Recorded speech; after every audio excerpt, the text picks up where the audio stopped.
Welcome to this afternoon's session. The first speaker today will be Aneeta Jaggernauth, or Jaggernauth, which one? Jaggernauth, who is an investigator from CSECL. And she will be telling us today about interfacial integrity, enhancement of atomic layer deposition, I'll start again, I think. Interfacial integrity enhancement of alumina on diamond by surface plasma functionalization. So please, Aneeta. Thanks, Duncan. Yes, it is quite a mouthful of a title there, so my apologies. I mean, a pleasant good afternoon to everyone. I just want to take this opportunity to thank Igor and the rest of the organizing committee. I can appreciate the challenges that you must have faced to bring this to fruition, and I'm truly appreciative of this platform to present and discuss my research work. Just to say there that I'm a PhD student in my final year. So hopefully this work is interesting, and I'd like to thank all those who came or who are listening in on this talk. Hopefully it's interesting to you as it is for me to do it. So this particular work is entitled, as Duncan said, the Interfacial Integrity Enhancement of Alumina on Diamond by Surface Plasma Functionalization. To go through, the outline is fairly straightforward and predictable. I'll do an introduction of the diamond electronics and high dielectric materials on diamond in these electronics. A look at the objectives specific to this work, the experimental procedure, and then discuss the results and a bit about interfacial analysis, which was really our objective, and then end with the conclusions. To start off with the introduction, one of the trends that has spurred investigation into microelectronic materials is the miniaturization of integrated circuits, and therefore the components that go into these circuits. So one of these components shown here is a typical MOSFET design, a transistor design, really basic. And what happens with this miniaturization is that these devices get smaller and smaller. And that means that these layers get smaller and smaller.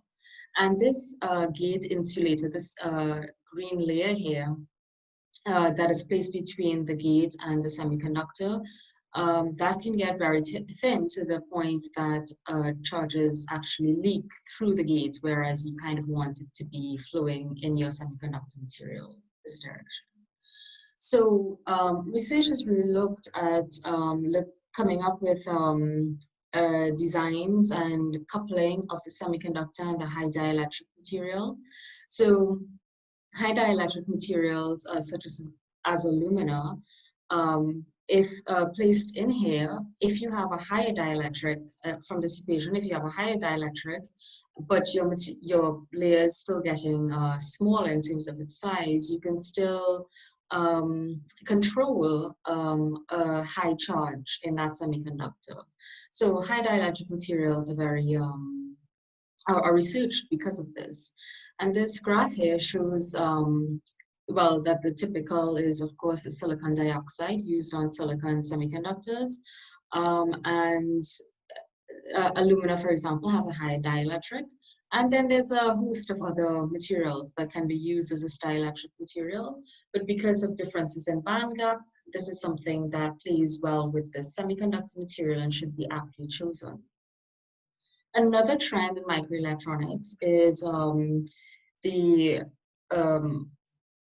application in hostile environments. So hostile environments can take the form of those that have very high temperatures or high temperature gradients, and in addition,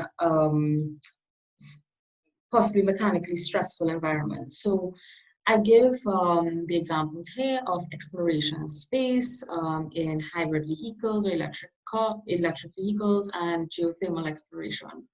So taking a material like diamond as a semiconductor, which is an ultra wide bandgap material, with a very high thermal conductivity, coupling it with high dielectric materials gives is very opportune actually for these kinds of applications. So ways in which these dielectric materials can be or have been utilized on diamond surfaces include what I mentioned before, which is the gate dielectric. And the point of this gate dielectric is to prevent the tunneling of charge carriers between the semiconductor and the gate. So we don't want charges flowing out this way. We just kind of want it maintained in the semiconductor material. Another way is with passivation layers. So what happens is that the surface of diamond is conductive. So with different terminations, this is also an area of interest. But the passivation layer, the role is to stabilize the surface charges and facilitate the charge transfer doping that occurs to give a subsurface two-dimensional whole gas. So the difference between the gate dielectric and the passivation layer is the passivation layer goes, well, it spans the diamond surface to stabilize those surface charges, whereas the gate dielectric material in this case just prevents the charges from tunneling. So in both cases, however, these are ways in which the high dielectric materials are utilized.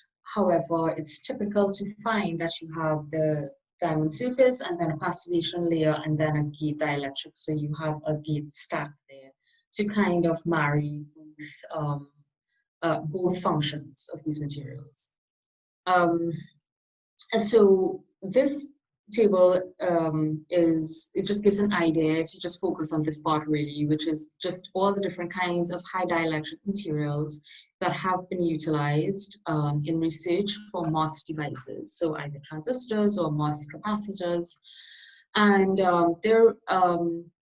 this is a list of them fabricated by ALD, but it's also they're also have different arrangements, such as passivation layers, as I said, or gate oxides, or as a buffer layer. They have that you can do nanolaminates and kind of marry the properties of two materials. But what is very evident here is that the alumina is quite prevalent in literature, and this is because, of course, it has quite a high dielectric constant, and also that it has good band offsets with diamond. And in ALD in particular, it's a good model because it's a well-studied system. So this is an image of kind of a representation schematic of ideal reactions for alumina fabricated by ALD.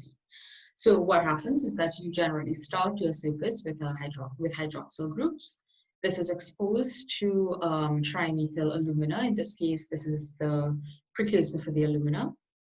The methyl groups of the trimethyl alumina, they interact with the hydrogen groups, and the alumina attaches to the oxygen.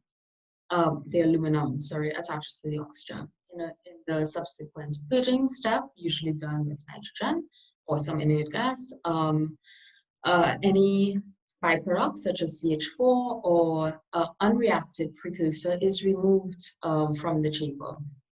Then the surface now has methyl groups that is exposed to the oxygen precursor. In this case, it is water, and the oxygen attaches to the aluminum, and then once again you have the hydrogen of the hydroxyl groups with the methyl groups, and they are removed in the purging process along with any unreacted precursor. And like that, you can see that you're building your alumina. So the main thing here is that we're starting with a hydroxyl group, but diamond is typically hydrogen terminated because when it's grown in CVD, it is cooled in a hydrogen plasma, and this gives it a surface termination of hydrogen, and this is hydrophobic. In addition, because if we're looking at polycrystalline diamond, for example, you have sp2 phases which are known to be inert And this also gives some problems with this surface reactions. So in all, this H termination and sp2 phases suffer from low nucleation, and this has been shown with examples of H-terminated silicon and germanium, and also with two-dimensional materials such as graphene, which also has the sp2. So in order to enhance the surface of the diamond, which is H-terminated, so we want to enhance it for hydroxyl groups and for higher nucleation. There are different methods to do that. And I'm just listing some here. So UV treatments, using plasmas such as water or oxygen, acid treatments, and electrochemical treatments. So specifically for this work, the objective is to analyze the mechanical stability of the diamond, the alumina diamond interface.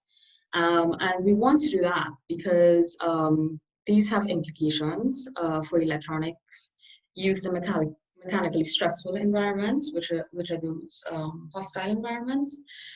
And these include during spacecraft launches, satellite ejection, re-entry vehicles, deep well drilling, and geothermal exploration. So how we went about this is that we grew the polycrystalline diamond, boron doped diamond, by a hot filament CVD process. We determined that it was,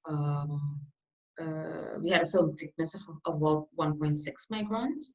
So once we have these samples, what we do is that we expose some of them to an oxygen plasma, and then some of them are as grown. So we call that the H-terminated surface.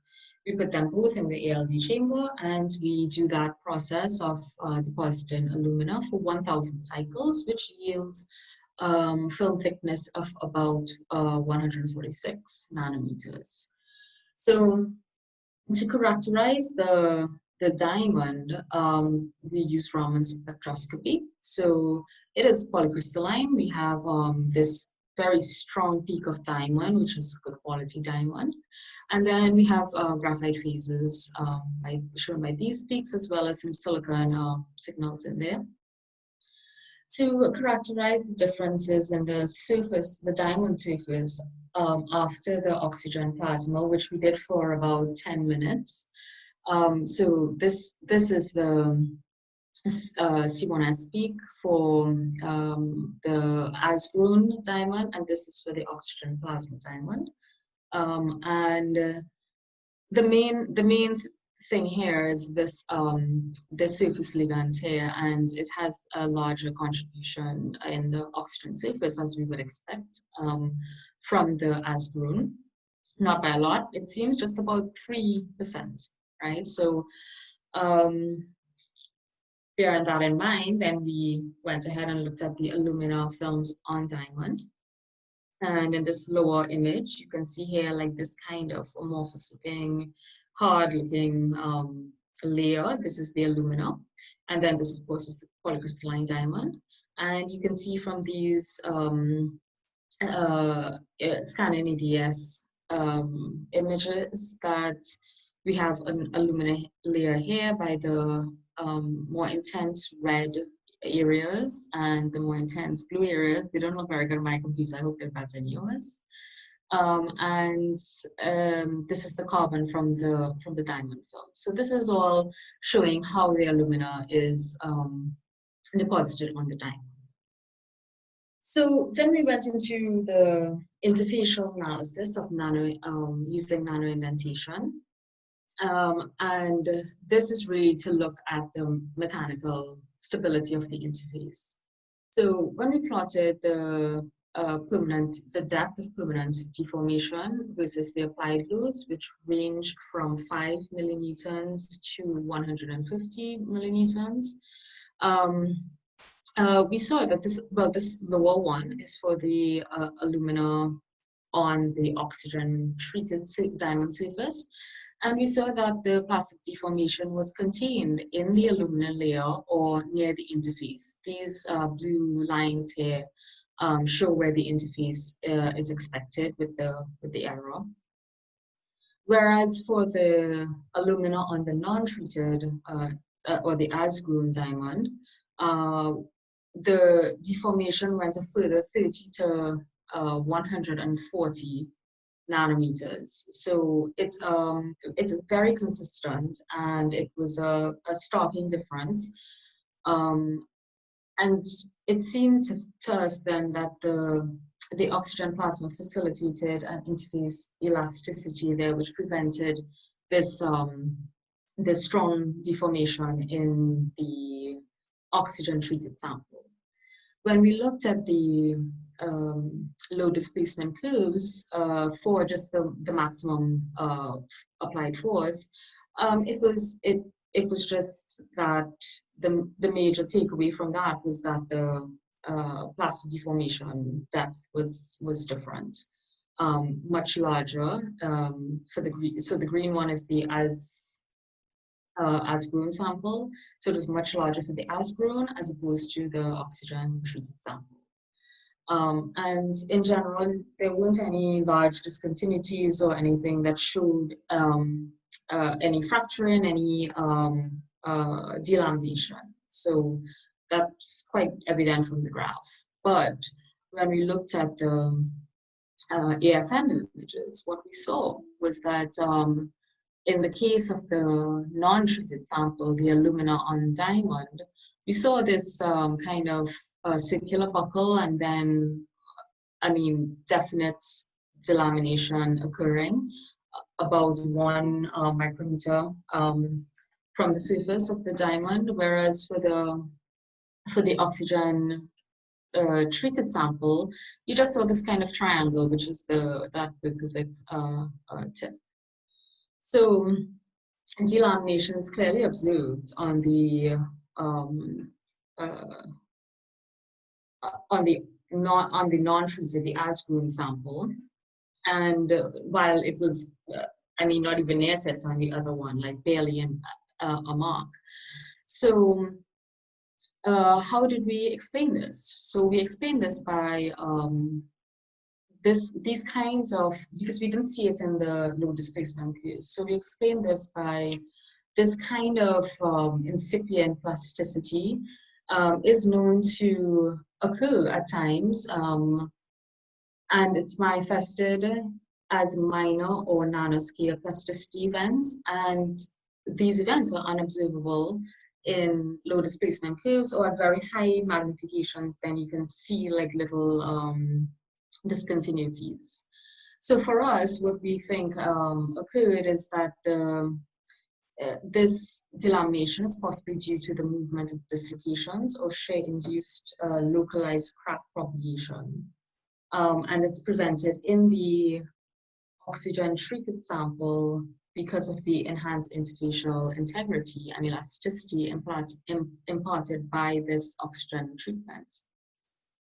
So we know that there's a delamination occurring now, and we have a silicon layer, which is our substrate, we have diamond films, and then we have the alumina. So from which interface did this occur? So to answer that question, we turned to TEM analysis. And in the TEM analysis, this was very revealing. And what this showed was that in the cases of the oxygen treated as well as the as grown diamond samples, well, of course, we did nothing different for the silicon surface. So they're both intact. They're both what we expect. There's some kind of amorphous layer, and then the diamond. So we didn't really change that. So we didn't really expect it to be from that. However, after looking at some, we did some high angle annular dark field analysis, and the EDS from that, that was quite revealing, and it showed that for the oxygen treated sample, you can see the alumina right on the diamond film, whereas for the as-grown sample, we see the alumina that has been delaminated from the diamond film. Now, I just want to point out that this is not for the samples on which the delamination or any nanoindentation was performed. This is just on samples that we grew, and so they're new samples, and we just prepared them for TEM, and this delamination happened. And so why would this happen? And we go back to the XPS results that we had, and it showed that definitely on the hydrogen, the H terminated, so the as-grown sample, there were already a few oxygen bonds on there, or there's, I mean, even if these were just adsorbates and they were removed when we put it into the ALD chamber, they are polycrystalline associated and boron defects. And from here is where we think that the initial nucleation of the alumina occurs. And as the TMA reacts with the surface, even though it's not being adsorbed or chemisorbed, it's removing some of the hydrogen, and then subsequent reactions with the water or the oxygen, the oxygen precursor, it allows hydroxyl groups to be formed. And so we get a film, we will get a film. It's just because of this very low nucleation and non-uniform nucleation that this creates areas of this cohesive weakness, which creates this delamination. So, I mean, in both these cases, for the TEM analysis as well as the nanoindentation analysis, we didn't expect to find delamination. We didn't do it to find delamination. It was just really opportune that we saw it, you know. So I think it's very strong, this case, that even though you're getting a layer, it doesn't mean that there is a good interfacial, there's this kind of cohesive strength that you would expect to stand up with electronics. So in conclusion, we were able to, we saw that the oxygen plasma on the diamond surface increased the percentage ratio of the hydroxyl and ethyl ligands. And this increase resulted in an enhanced cohesive interface between the alumina and boron-doped diamond polycrystalline surfaces. Delamination was observed for both the TEM analysis as well as the nanoindentation analysis. And in general, the study permits a better understanding of the mechanical stability of ALD alumina on this high dielectric film on boron-doped diamond semiconducting films for use in microelectronics, specifically for operating in mechanically stressful environments. So I'd just like to acknowledge that the results from this work was recently published, and it was due to some collaborations that we had with the University of Cadiz, this group, Maricaz, Marina, and Danielle, and they were responsible for those amazing TM images that we got, and as well as Igor's work. Of course, his AFM and nanoindentation fingerprints are all over this. So I think, I mean, we really need to acknowledge their hard work with this. And of course, my group and our team at DMAC, led by Professor Ray Silva and Joanna Mendes from IT as well in that. I'd like to acknowledge CISECO and FCT, of course, for the financial support of this work. And thank you all for listening. Okay, thank you very much, Aneeta, for a very clear and excellent talk. Thank you. So if you have a question, please speak. You can be brave and speak now if you wish. Anybody have a question? Or comments, anything? Yeah, well, maybe I will start everybody off because maybe I missed it, but what's the reason for the boron doping of the diamond? Yeah, no, you didn't miss it. So generally, the reason for the boron doping, so boron doping in this particular work was not, it didn't play a vital role at all, other than the fact that diamond electronics can use boron as a dopant. So instead of just focusing on surface conductivity, you can kind of stabilize your conductivity in the diamond film by using boron. However, it may have some implications for the surface terminations, just because the boron precursor utilized in the CVD process has, it can be an oxide, it could be, I think, boron oxide, but it could have oxygen in it. And what that means is that while you glue the diamond, you can get surface oxygen. Not a lot, because you're still cooling in your hydrogen system, but in your hydrogen atmosphere. But because if you are having, so like in our case, because we did see that there was some surface groups of oxygen surface groups in the asboron, it could have possibly been due to the boron precursor utilized in the CVD. But to say that that was really studied here, no, we didn't really look at it, but we did use it as a discussion as to why it was there. However, if other researchers are using a non-oxide boron precursor, then possibly they may not get the same results, and they may have a harder time with the nucleation. So in general, however, it is used as a dopant to kind of give a more stable conductivity of the diamond film. Okay, thank you very much. Thank so another chance for everybody in the audience to ask questions. I want to ask question. I don't, maybe you show, but I don't remember.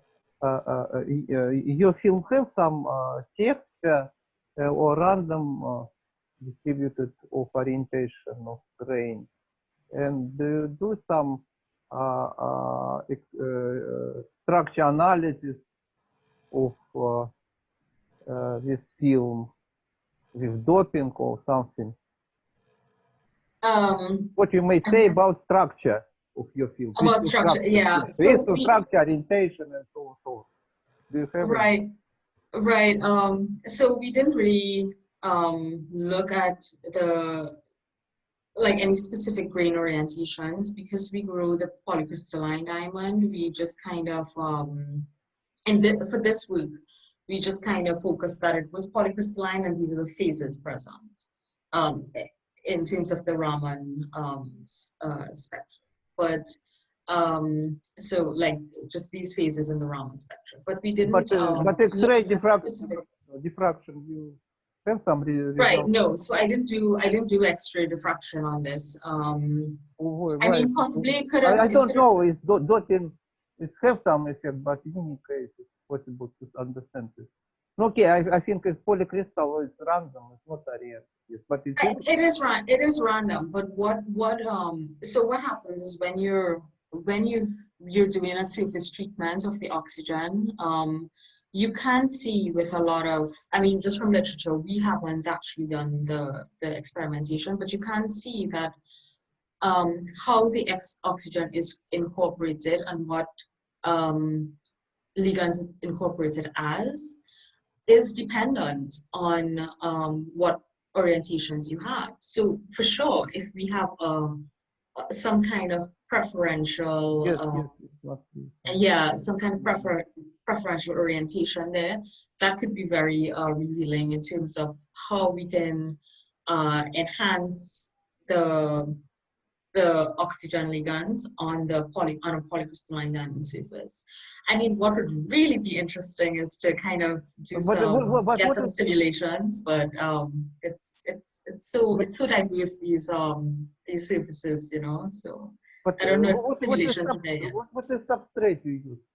Not silicon. Silicon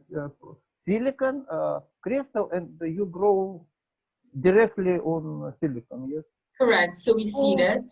We seed it. I think there must be some orientation. No, I don't know what is the process, but it must be some, because this is single crystal.